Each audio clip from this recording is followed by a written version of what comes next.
ABC 17 News at 6 on KMIZ starts now.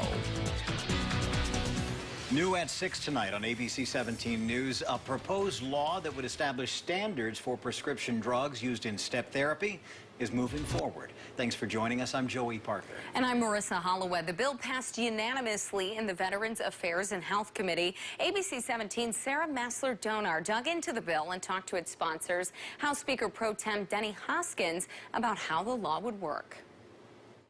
The bill passed with a 9-0 vote in the committee today. Hoskins says that is unusual that a bill is passed the same day it's introduced, but regardless, it will move on to the Senate floor for deliberations. Now, this bill does not end step therapy. Hoskins says instead it will establish standards for it so that patients are getting the medication they need instead of medication the insurance company dictates. Step therapy is a process used by health insurers to control costs. Patients must take cheaper drug A before they can take more expensive or riskier drug B. But fail first is not a viable option for everyone. For instance, those with multiple sclerosis. Because this is a disease where it's just so important to get the person on the right medication the first time, because the consequences can be so devastating.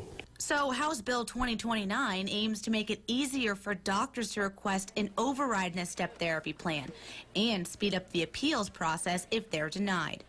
A doctor prescribes a particular medicine, the insurance company denies that, and the doctor can apply for an exception process in the bill. That would be 3 days, that the insurance company would have 3 days in order to make that decision, either to deny or approve that again, except if it's an emergency, then they would have 1 day. Those who testified in favor of the bill at today's hearing, like Gracie Diggs, diagnosed with arthritis when she was 4, believe the bill will make sure people aren't going months without life-saving medication while they wait for the insurance company to make a decision.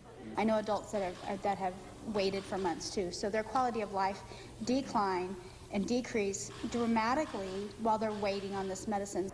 No one at the hearing today spoke in opposition of the bill. Hoskins says he's been in touch with major companies like Express Scripts to go over the legislation with them. He says they told him they're going to be remaining neutral on the bill. Reporting in Jefferson City, Sarah Massler-Donar, ABC 17 News.